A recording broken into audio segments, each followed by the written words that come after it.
Welcome, ladies and gentlemen, to Let's Play Mega Man 10.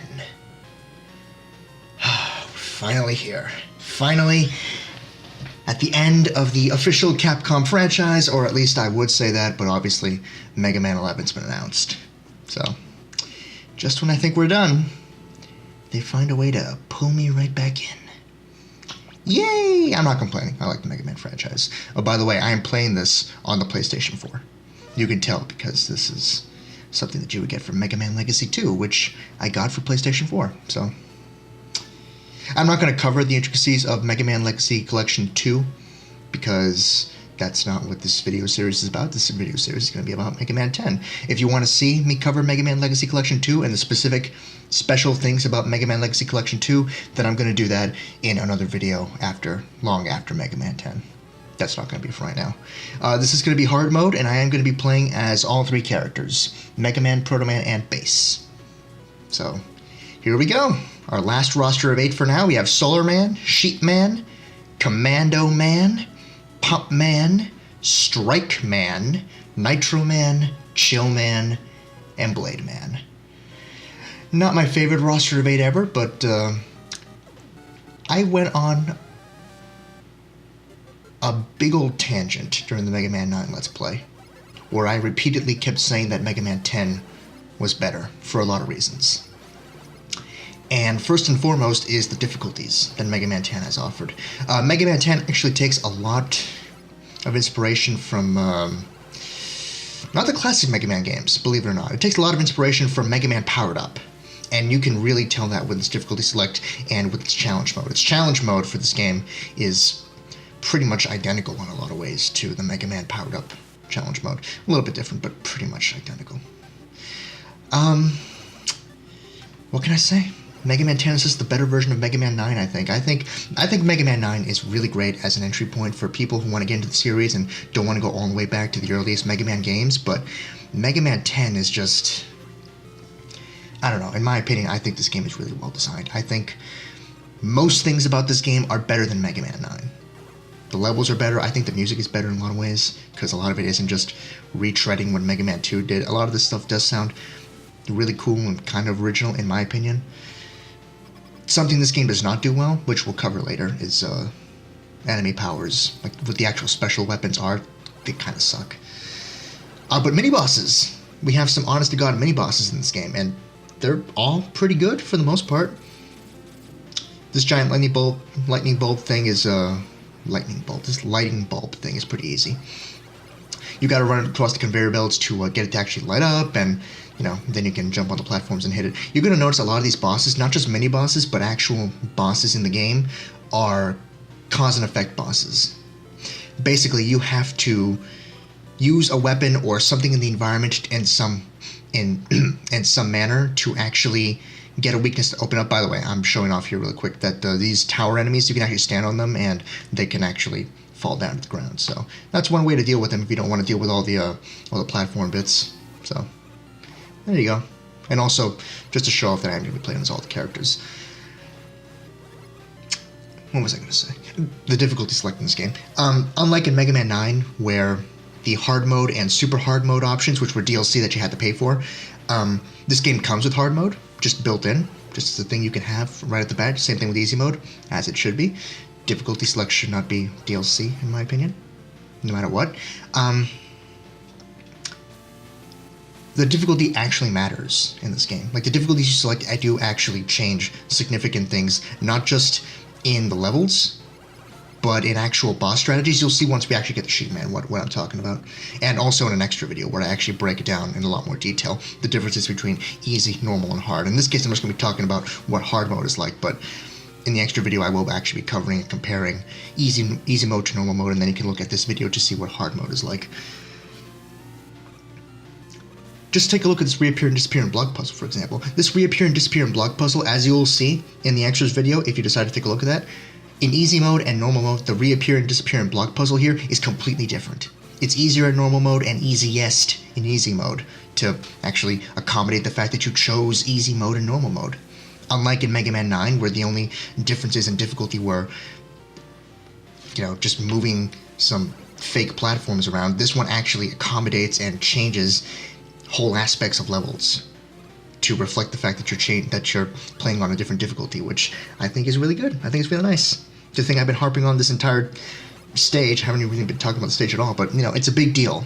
It's a big deal that Mega Man 10 was able to successfully implement difficulty modes, because hopefully Mega Man 11, because that's now a real thing, Mega Man 11 will be able to do that too, and do it well. Anyway, we've made it to Sheep Man. Sheep Man, comparatively to all the other Robot Masters, in hard mode is...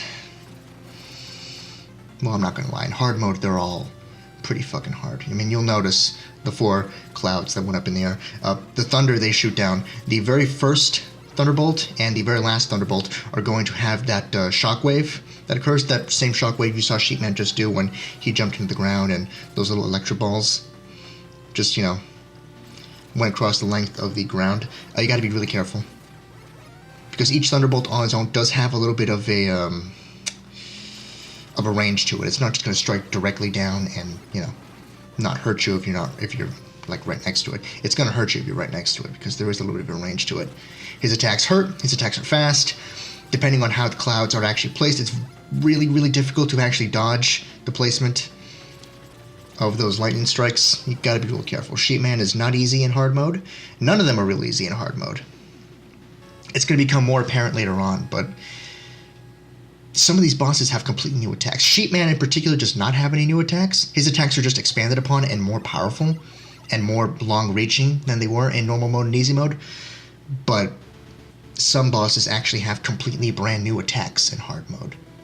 Again, just like in Mega Man Powered Up, to reflect the fact that you chose the hardest difficulty and you want to see everything that this game has to offer. Anyway, for beating Sheepman, we get the Thunder Wall. And as I said earlier, the weapons in this game are not that great. In fact, they are the worst in the series. And we're going to get to that. But in a little bit. First, I'm showing off the save menu. There's not much to it, it's a save menu. What do you want?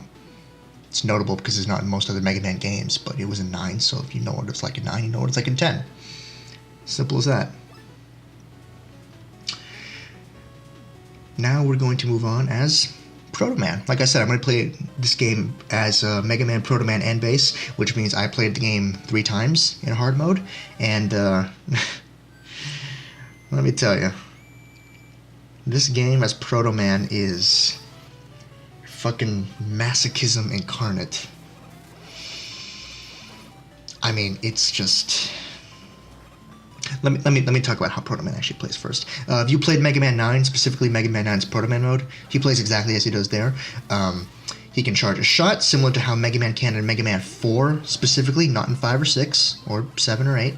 But specifically how his charge shot operated in Mega Man 4, Proto Man can do that. He can slide, and he has a shield when he jumps. That shield is extremely useful. It can deflect most things. It can deflect those missiles that those aerial enemies were throwing us just now. It can deflect most pellet shots.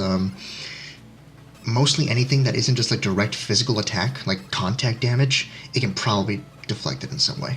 That shield is incredibly powerful. You have to get really good at using it, because unlike in Mega Man Powered Up, where Proto Man was, you know, the game's easy mode, even if you were playing in hard mode, in Mega Man 10, Proto Man is just...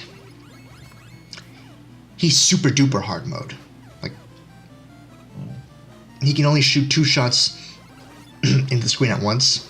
Mega Man can shoot 3, as he always has, and when we get to Bass, you'll see that he has a machine gun, just like he did in Mega Man and Bass and Mega Man and Bass 2, so he'll be able to shoot tons and tons of pellets on screen at once. Mega Man can shoot 3, Proto Man only 2. So you have to be really, really careful and really, really be careful with how you aim your shots as Proto Man. It all counts, and of course, didn't mention it yet, but you probably noticed by how low health I have so early in the stage, Proto Man takes double damage. They think it's fair to make up for the fact that his shield can absorb and deflect most things by making him take double damage. And no, that's not fair, but that's the way the game's designed. Fuck, I can't tell you how long it took me to actually get to the Wily Castle as Proto Man. Part of the reason this playthrough took so long to make, not just because I've been at school and finishing school, and I graduated, which is really nice, but partly because the Proto Man playthrough was really difficult. My original Wily Castle run-through stands at about 2.5 hours of Proto Man. And for a computer that doesn't have that much space, that much open space, 2.5 hours of just straight playtime is kind of murder to a laptop with like 80 spare gigs. So I had to get really good to trim that down. And even then, you're gonna see when we get to Wily Castle, it's still a fucking freak show. Fucking freak shit show there.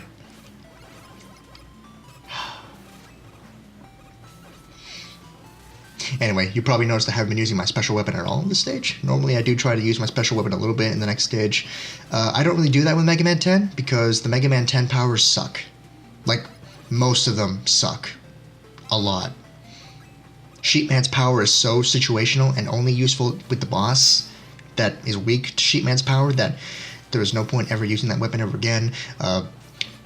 Showman's power, who we're going to get right now, he doesn't have great power either. Most of them don't have great powers. I think Blade Man and Nitro Man are like the 2 with the powers that I would normally use the most. And those are the blade powers of the game. And, you know, they're fine, but... Oh, you know what? Pump Man's power is good too. Pump Man's power is okay. He's got the shield weapon of this game, and it's actually a pretty decent little shield weapon. Not the greatest in the series, but it's not bad. But most of these powers are so situational, and as you'll see later on, once we actually get to using weaknesses on bosses, using the powers on the boss is so situational and strange that it's not great. Let's talk about Chillman first, though. Chillman has, I think, 3 attacks. That attack you just saw him do right there, where he jumps up to the top of the screen and throws 5 chill spikes down to the ground and the walls. That's a hard mode exclusive move. He's never going to use that in normal mode or easy mode. He runs at you. He occasionally throws like 1 chill spike when he's down to the ground, and that's pretty much it. Running, throwing chill spikes, and if you're doing hard mode, he's going to jump up to the center of the screen and do this. Not that tough overall, but very tricky and very inconvenient to fight, especially with the slippery ice floor, because the entire floor is ice. Most of the level is ice, and you can take advantage of that, but Chillman can also take advantage of that, so be very careful when fighting him. He's, especially as Proto Man, anything as Proto Man is not easy. Anything as Proto Man is just far more ridiculous than it has to be. By the way, Mega Man, Proto Man, and Base all get the same powers, so don't worry if you think I'm not showing off powers if I'm not showing off every single variation for a power, because the chill spike you see Proto Man do is exactly the same as the chill spike you're going to see Base do, the chill spike you're going to see Mega Man do, and the Thunder Wool that Mega Man got exactly the same as Proto Man and exactly the same as Base, even the same color scheme. Speaking of Base, we're going to use Base to take on Pump Man, the 3rd Robot Master. And I complained that anything as Proto Man is tough. Well, anything as Base is easy. Base was originally DLC, additional DLC for Mega Man 10. I believe with Legacy Collection 2, all the DLC for Mega Man 10 is just there already, so you don't have to worry about it. Just like in Mega Man and Base shoots can, just like in Mega Man and Base can shoot in every direction. That's what I wanted to say. That's the English I wanted to say. Wouldn't be a Let's Play with me if I didn't mess up my English like 20 fucking times and corrected like 2 times max. I don't know. Anyway, Base is easy mode. Like, he is super duper easy mode, even in hard mode. He does have some disadvantages. His Base Buster is weaker, comparatively, than Mega Man's Mega Buster and Proto Man's Proto Buster. But he can shoot as many shots in the screen as he damn well pleases. It's a machine gun, it can shoot in all directions. He has treble with him, which, as you'll see, is pretty fucking amazing. I think I'm going to use him right now, actually, right? Yeah, treble boost. Yeah, see, look, he turns into a treble boost base and can just fly around. He already has the jet power. Mega Man doesn't have his jet power yet. You have to be at a certain amount of Robot Masters to get it. And Proto Man... Actually, Proto Man has it too. Proto Man has his jet power too, I believe. No, he doesn't. No, I told a lie. I don't believe he does. No, he doesn't. He only has the Proto Coil at first, but then he's going to get the Proto Jet later, I believe. I might be lying. I don't know. They might be trying to make up for the fact that he takes double damage by just giving him all the abilities at the start, and not Mega Man, because he's already more powerful than Proto Man, just by the fact that his shots are... Just, he can put 3 shots at the screen at once, and he doesn't take fucking double damage. Anyway, I'm rambling. Pump Man stage has 2 paths. We're taking the top path as Base, because it's actually more difficult, but as Base, you can reasonably get through it, even in hard mode. As Mega Man and Proto Man, you probably wouldn't want to take this path. Even if you were playing the lower difficulties, the lower path actually has better rewards. The lower path actually has an E-Tank, which, just like in Mega Man 9, they're not as few and far between as they were in Mega Man 9, but E-Tanks are still a pretty rare find. And if you don't want to pay for them in the shop, then, try to memorize where they are in the game. There's one of them in the bottom path of Pump Man stage, which we'll see later, because I will be showing off all the alternate paths, as I usually do. So besides my my minor bitching of hard mode, I really like it. Again, I really the enemy spawned out there. I really like that the difficulty matters in this game. I like the plot of Mega Man 10 a lot more than Mega Man 9's. Mega Man 9's is pretty simple. Mega Man 10's is also very simple. Obviously, it's a Mega Man game, but it does provide hints toward the future. I mean, this whole Roboenza thing is just kind of laying the groundwork for the Maverick virus for the Mega Man X series, which is... I like that. Mega Man Unlimited does this too, which is the next game we're going to be playing. We're going to be playing that before Mega Man 11. One way or another, I'm going to play that before Mega Man 11. And since I graduated and don't have any work I have to really do, for a lot of this summer. Well, maybe I'll have more work to do. Depends what kind of work I get. Then I intend to finish the Mega Man series as I wanted to finish it, with Mega Man Unlimited, and then a video essay on all the Mega Man games I didn't play, and on the Mega Man, a retrospective on the Mega Man series as a whole, and why I spent so much time making these videos. It's a very, very dear series to me. I really, really enjoy it, which is amazing because I did not grow up with this series. I was brought into it very, very recently. When Mega Man 9 originally came out for Wii and PS3, that's when I was introduced to Mega Man. It was pretty late, but I really liked it. Anyway, we made it to the end, so now it's only fair that we show off the alternate path. First, I'm just showing you what the original path looked like. Remember, this is the difficult of the two paths. If you want an easier time in Pump Man stage, you're going to want to take the bottom path, as you'll see. Bottom path is home to the underwater physics. It's interesting. If you take the top path, you never have to deal with the underwater physics in this stage ever. But if you want to deal with it, if you want to put up with it and get the rewards, if you want to deal with the level gimmick to get the rewards, then please go for it. The level gimmick being those bubbles you saw there. We'll see those in effect actually in a little bit. Not yet, because I skipped over them, because that's the smart thing to do if you're playing this game. You don't want to interact with those bubbles too much. They're a little risky to use, let's just say. Also be careful because there is a current in this part of Pump Man stage. This level is running on a current. The current is working against Mega Man. If you stand still, you saw that I was sliding backwards toward the wall. That's because there is a current that's pushing me to the left. The gimmick of the bottom part of Pump Man stage is these bubbles. If you step into them, those bubbles will, take you and carry you to wherever those bubbles go. And usually those bubbles go straight to spikes. So you got to be super, super, super, super duper careful. Sometimes those bubbles are useful for getting past, excusez-moi. Sometimes the bubbles are useful for getting past certain jumps and gaps, but for the most part they're dangerous. If you get stuck in a bubble and you find yourself going near spikes, just start shooting. Just start shooting as quick as you can, or you will die. So it's a little bit riskier, but this whole bottom path is not nearly as difficult as the top path. And I know that because this is the end of the bottom path. The top path took like a few minutes to get through. I'm already done with the bottom path. You're going to see as soon as Mega Man clears these last two enemies that we're done with the bottom path. See? Toward the end of the stage. It's shorter and you get an E-Tank. So what's not to love about that? Anyway, Pump Man. Pump Man's weakness is Thunder Wool, and as you'll see, Thunder Wool is very situational and not something you want to use. Pump Man is going to use his water shield, pump shield, whatever you want to call it, bubble shield maybe, I don't know. And then he is going to disperse the little bits of his shield out. He will occasionally throw the pump at the top of his head at you. That's a hard mode exclusive move. He does not do that in the other difficulties. His weakness is Thunder Wool, but you gotta be careful because Thunder Wool is very difficult to use. The lightning strikes down vertical, and you have to make sure Pump Man jumps under it or stands underneath it, and it's just not easy to use. And you're going to see that a lot with a lot of the powers and a lot of the boss fights in this game. It's just overall a pain to use these powers, and not one of the good things about Mega Man 10. Mega Man 9's special weapon selections were way better than Mega Man 10's. That being said, it's Water Shield. That being said, the Water Shield is pretty good.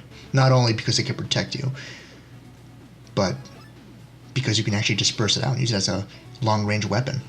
It's very powerful. It's a very good weapon overall, comparatively to most other Mega Man 10 weapons. Anyway, to wrap this up, we're going to go after Solar Man, the last Robot Master for this part. If you want to see the other 4 Robot Masters, obviously check out Part 2. And if you want to see the final castle, check out Part 3. Okay, Solar Man stage is, it's actually kind of bland comparatively to the other stages in this game. Pump Man stage had alternate pathways.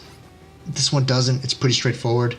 Has a mini-boss, though. Pump Man stage should not have a mini-boss in any of its paths.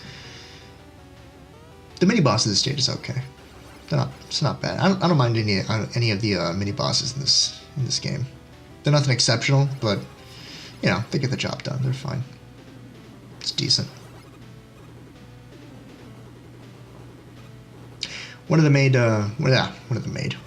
hard mode differences for a lot of things in this game is speed.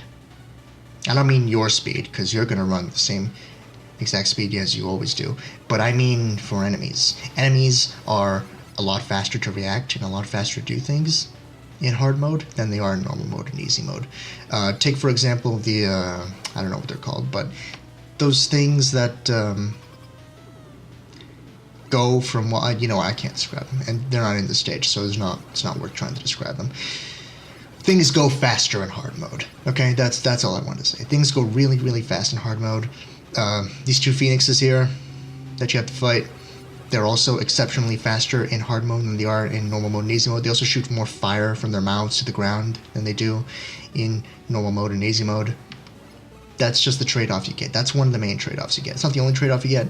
Again, hard mode does do a lot of things to differentiate itself from normal mode and easy mode. One of those things is the artificially making enemies faster, but they make up for it with interesting boss strategies and locked moves and stuff that, you know, I don't mind that. They do one of the cheap things of making enemies move faster. Overall, hard mode is a very satisfying experience for Mega Man 10 as compared to other Mega Man games.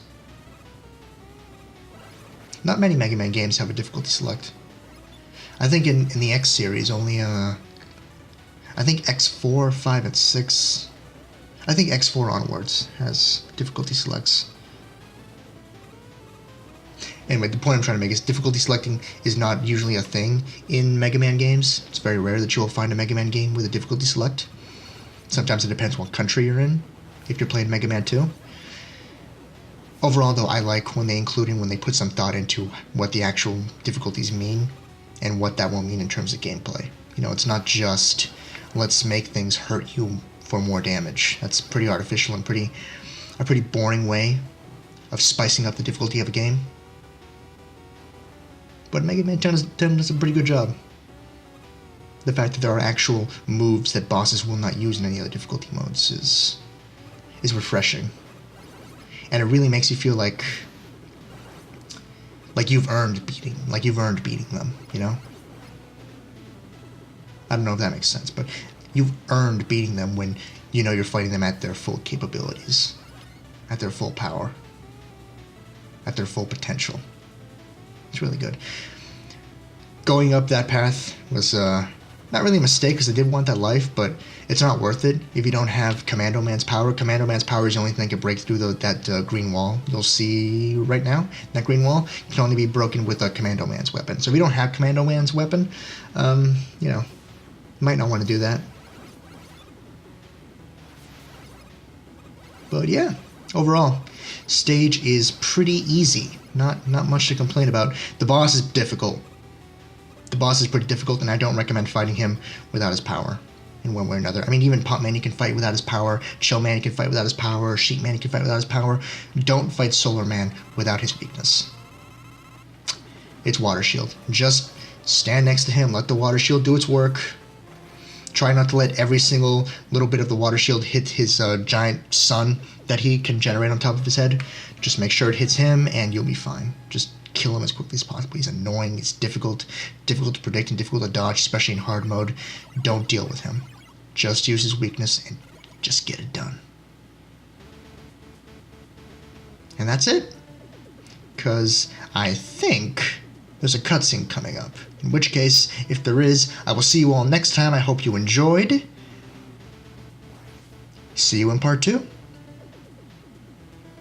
Oh, hey, and Rush Jet. We get Rush Jet. Oh, okay, I guess it's beating 4 Robot Masters. Again, just like in Mega Man 9, beat 4 Robot Masters, not Solar Man. Cutscene.